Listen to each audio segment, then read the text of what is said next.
Literatura en AA. La historia del Dr. Bob y Bill W. Se encuentran dos alcohólicos. Recuerda que también puedes suscribirte y activar la campanita de las notificaciones. Bill había llamado a Henrietta como resultado de su propia desesperación cuando, después de pasearse nerviosamente de un lado a otro del vestíbulo del Hotel Mayflower, situado en la calle Main Sur en el centro de Akron, él se dio cuenta súbitamente que necesitaba hablar con otro alcohólico con objeto de que él mismo se conservara sin beber. El Mayflower, con su lucidora fachada Art Deco, era prácticamente nuevo, el mejor hotel, el más moderno de Akron, y en la noche del sábado la gente fue de compras al centro de la ciudad. Quizás cenó en un restaurante y se fue a algún cine.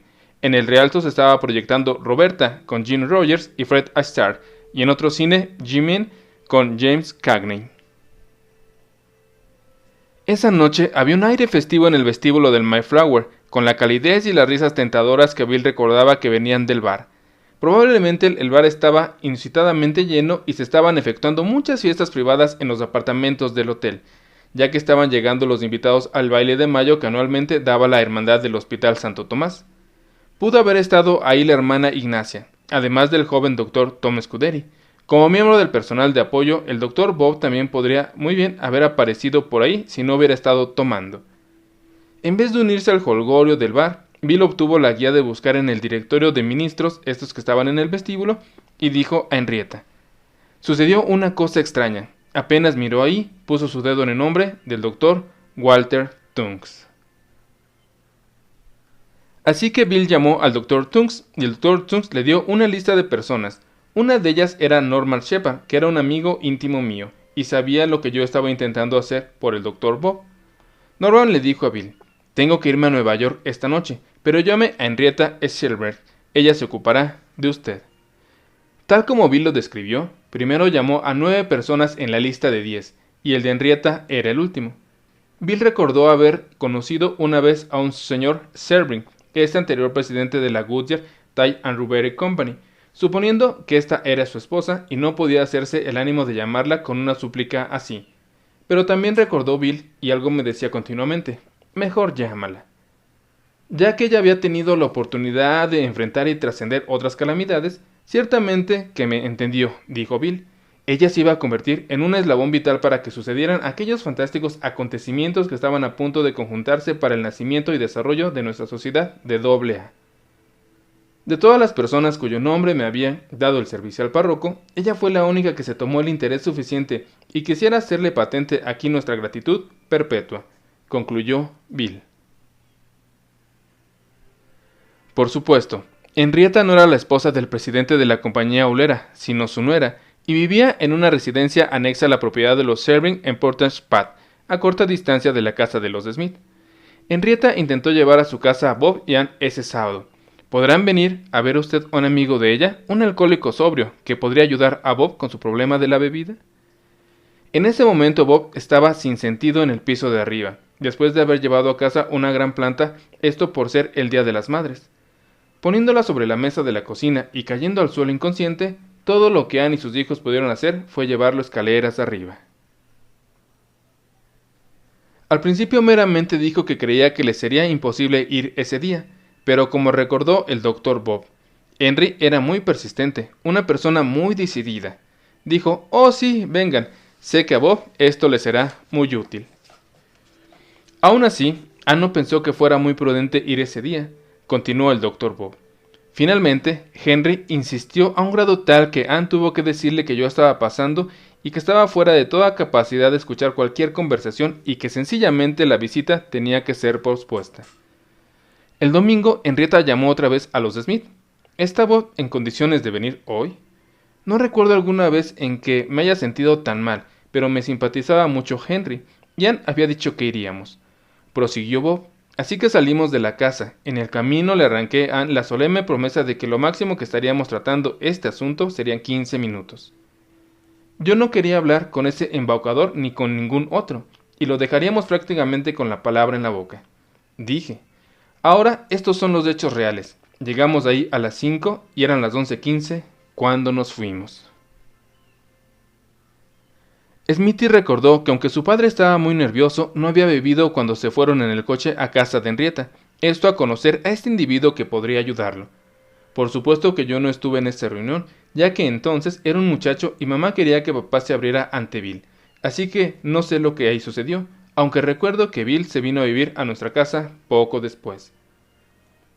Describiendo este encuentro con el hombre que iba a ser mi socio, el maravilloso amigo con el que nunca tendría yo una palabra dura, dijo Bill, Bob no tenía mucho el aspecto de ser un fundador, temblaba mucho y con gran inquietud nos dijo que solo podría quedarse 15 minutos. Aunque avergonzado, se animó un poco cuando le dije que yo creía que él necesitaba un trago. Después de la cena, que no probó, Henrietta nos apartó discretamente a su pequeña biblioteca y ahí hablamos, Bob y yo, hasta las 11 de la noche. ¿Qué sucedió realmente entre los dos hombres? Una de las versiones más breves y más interesantes la dio el antiguo compañero de clase del Dr. Bob, Arva J. Arvin, quien cuando menos le dio el debido reconocimiento a lo que iba a convertirse en la bebida oficial de AA, el café, que entonces se vendía a 15 centavos de dólar la libra. Y así se reunieron y empezaron a hablar acerca de ayudarse el uno al otro y ayudar a los hombres con problemas similares. Salieron hasta los suburbios más bajos de la ciudad y reunieron a un grupo de borrachos y comenzaron a hablarles bebiendo café. La esposa de Bob me dijo que nunca había preparado tanto café como lo hizo en las 2 semanas siguientes, y ahí permanecieron bebiendo café e iniciando este grupo para ayudarse unos a otros, y esa fue la forma en que AA se desarrolló. Esto es verdad, pero tal como lo sabemos, hubo mucho más que eso. Así sería algo como conservarla demasiado sencilla. Durante años, un cierto número de personas habían estado poniendo a Bob en buena disposición. El grupo Oxford tenía un programa, y Henrietta le había dicho, no debes tomar una gota de alcohol. Evidentemente, Bill le llevó algo nuevo, le llevó a él mismo. ¿Qué le dijo el Dr. Bob que todavía no se lo había dicho? ¿Qué tan importantes fueron esas palabras? ¿Qué tan importantes comparadas con el hecho de que era un alcohólico hablándole a otro? Nadie lo puede decir con precisión, porque en realidad ellos mismos, el Dr. Bob y Bill, pusieron énfasis ligeramente diferentes sobre los factores que estaban ahí involucrados. En AA llega a su mayoría de edad, escrito unos 20 años después cuando Bill había analizado el acontecimiento a la luz de la experiencia subsecuente, dijo que él se había ido con prudencia respecto a lo deslumbrante de la experiencia religiosa. Primero le habló acerca de su propio caso hasta que Bob obtuvo una buena identificación conmigo. Luego, tal como el Dr. William D. Silver le había precisado, le había volcado los aspectos físicos de la enfermedad, el veredicto de una destrucción inevitable, y esto sintió Bill y le produjo en el Dr. Bob un desinfle del ego que lo lanzó dentro de una nueva vida. Al describir su plática como algo completamente mutuo, Bill dijo, yo había dejado de predicar, sabía que necesitaba a este alcohólico tanto como él me necesitaba a mí, y eso fue todo. Este mutuo dar y tomar está hoy en el corazón mismo de todo trabajo del 12º paso de AA. En Alcohólicos Anónimos, publicado casi exactamente 4 años después de su primer encuentro, el Dr. Bob hizo notar a Bill que era un hombre que había sido curado por el mismo medio que yo, y que había estado intentando emplear, o sea, en el enfoque espiritual. Me dio información sobre el asunto del alcoholismo que indudablemente me fue útil. De mucha mayor importancia, continuó, fue el hecho de que él era el primer ser humano con quien yo había hablado, que sabía lo que estaba diciendo en lo que se refiere al alcoholismo, sacado de la experiencia real, y en otras palabras, hablaba mi lenguaje, sabía todas las respuestas, y por cierto, que no era porque las hubiera aprendido en sus lecturas.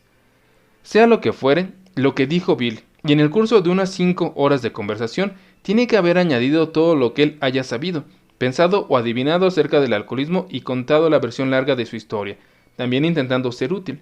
Bob dejó de beber inmediatamente. Bill pareció poner más énfasis en lo que estaba diciendo que en el hecho de que él era él mismo quien lo estaba diciendo, mientras que Bob indicó que aunque fuera un útil, ya había oído antes la mayor parte de ello, pero lo importante para él fue el hecho de que se lo estaba diciendo otro alcohólico.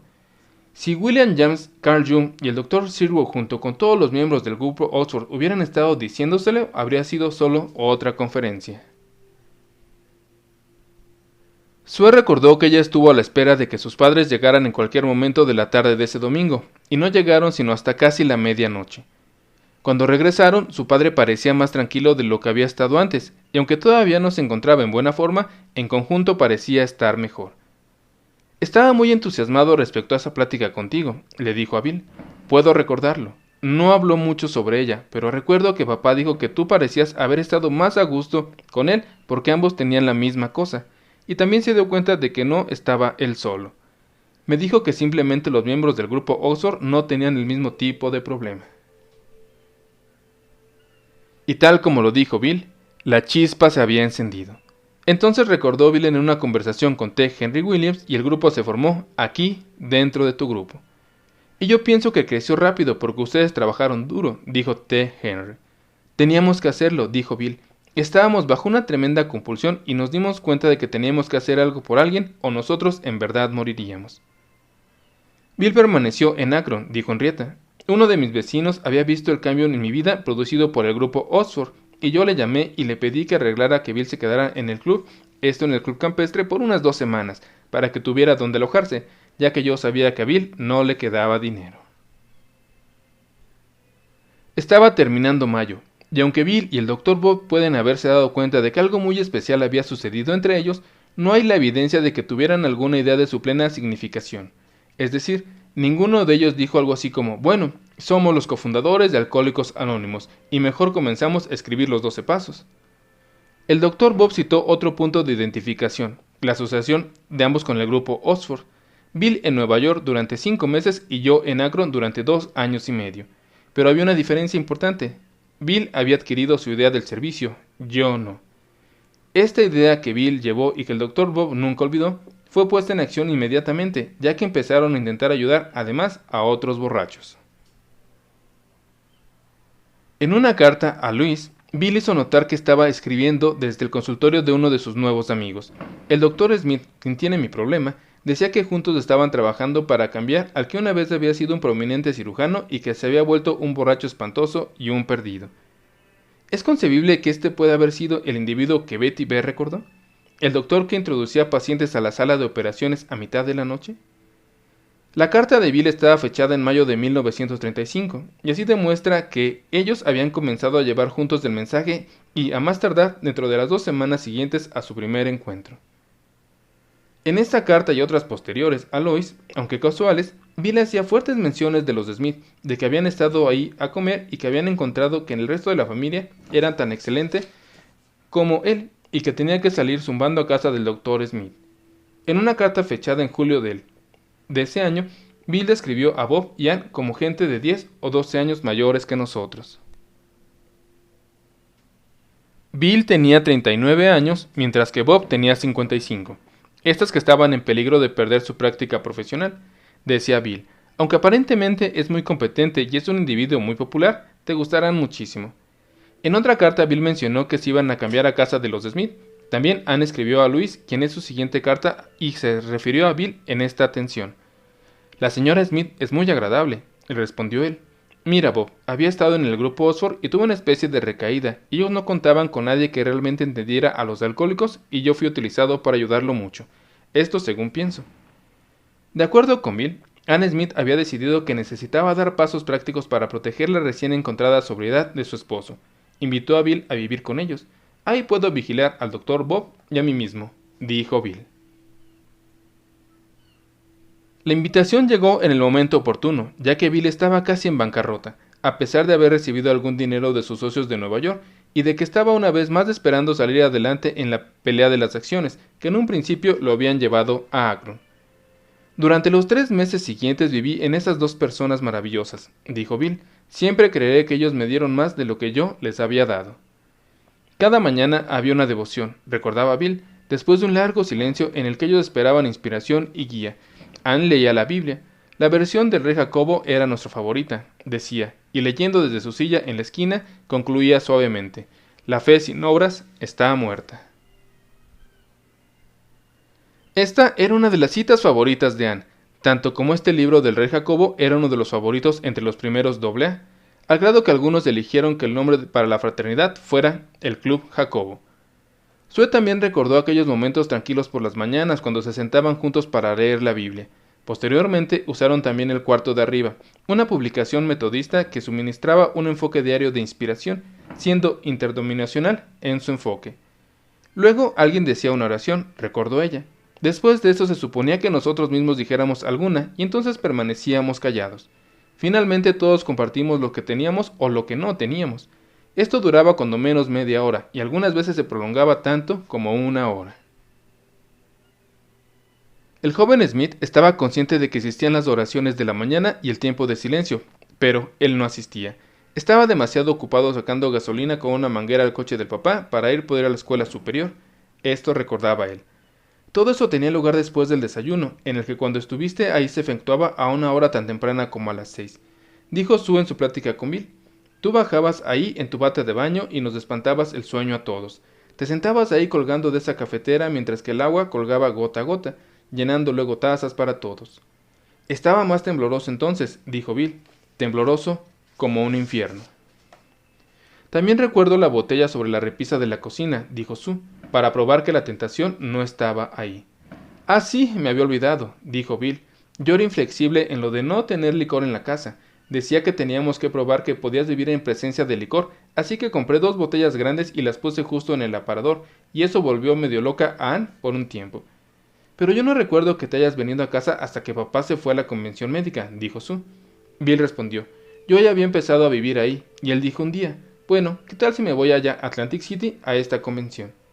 Esto debe de haber sucedido en la última semana de mayo, cuando el Dr. Bob llevaba sin beber más de 2 semanas.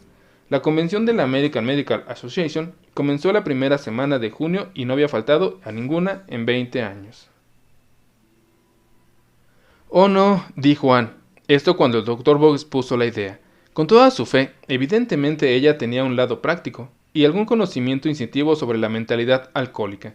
Sin embargo, a Bill le agradó más la idea, ya que para él asistir a una convención era igual a tener licor en el aparador.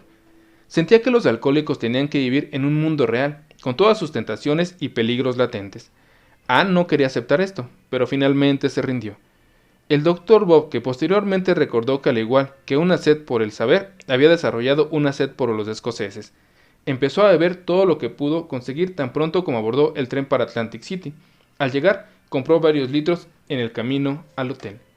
Era el domingo por la noche. Permaneció sin beber el lunes hasta después de la cena, cuando bebí en el bar hasta donde tuve el valor para hacerlo y luego me fui a mi cuarto a completar la obra. El martes Bob comenzó a beber por la mañana y para mediodía ya estaba bien metido en su camino. No quise desacreditarme, dijo, así que dejé el hotel. Se encaminó a la estación del ferrocarril, comprando más licor en la ruta. Solo recordaba que tuvo que esperar el tren mucho tiempo. La siguiente cosa de la cual se enteró fue cuando salió de la casa de la enfermera, que era la de su consultorio, y la de esposo de esta, en Cuyahoga Falls. La laguna mental le duró realmente más de 24 horas, ya que Bill y Anne habían estado esperando durante 5 días desde el momento en que Bob salió hasta que por medio de la enfermera tuvieron noticias de él. Ella, respondiendo a la llamada de Bob, lo había ido a recoger esa mañana a la estación del ferrocarril en Akron, en un estado que fue descrito como de alguna confusión y desarreglo. Bob no estaba totalmente consciente de lo que estaba sucediendo. Bill vino, me llevó a casa y me dio 1 o 2 vasos de escocés esa noche y una botella de cerveza la mañana siguiente, dijo. Sin embargo, tal como Bill y Sue lo recordaron, hubo un periodo de 3 días de secado después de lo que incidentalmente fue la última convención de la ama para el Dr. Bob. ¿Te acuerdas cuando tu madre y yo salimos de la casa temprano para recogerlo en casa de su enfermera? Preguntó Bill a Sue. Lo trajimos y se fue a la cama. Permanecía a su lado en ese cuarto de la esquina en el que había 2 camas. Sé que no estaba en muy buenas condiciones, dijo Sue. Entonces aparecieron los platos de tomates y miel caro. Eso fue para prepararlo para la operación, le explicó Bill. Al regresar, el Dr. Bob se enteraron que estaba programado para una intervención quirúrgica 3 días después.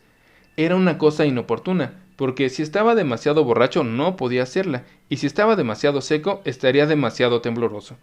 Así que teníamos que saturarlo con esta combinación de jugo de tomate, coles ácidas y miel de maíz. También le dimos alguna cerveza para quietar sus nervios. Tal como Bill lo describió en otra ocasión, ese típico proceso de reducción gradual duró 3 días. Nadie dispuso de mucho tiempo para dormir, pero Bob cooperó. A las 4 de la madrugada del día de la operación se volvió hacia mí, me miró y dijo, «Voy a hacer lo que tengo que hacer», recordó Bill. «¿Quieres decir que vas a hacer la operación que tienes que hacer?» He puesto tanto a la operación como a mí mismo en manos de Dios. Voy a hacer aquello que se refiere a ponerme sobrio y permanecer de esa manera. A las 9 de la mañana temblaba miserablemente cuando lo ayudamos a vestirse, dijo Bill. Nos invadió el pánico. ¿Podría hacerla? El que estuviera demasiado tenso, demasiado tembloroso, era casi lo mismo. Su mal guiado bisturí podía cortar la vida del paciente. En el camino hacia el City Hospital en el lado oeste de la población, el Dr. Bob se agarraba a una mano con otra de vez en cuando, esto para ver si es que los temblores se habían apaciguado. Justo antes de que se detuviera, Bill, que también tenía su lado práctico, le dio una botella de cerveza. Bill y Ann regresaron a la casa a esperar. Después de muchas horas, Bob telefoneó para decirles que la operación había sido un éxito. Sin embargo, no regresó al poco de haber telefoneado. ¿Se había ido a celebrar?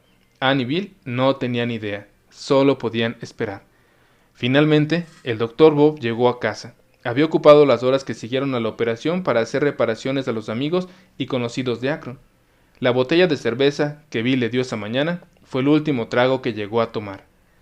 Aunque se han presentado y se presentarán argumentos para otras ocasiones significativas, esto en la historia de AA, se está en general de acuerdo que Alcohólicos Anónimos se inició ahí, en Akron, en esa fecha, que sería el 10 de junio de 1935.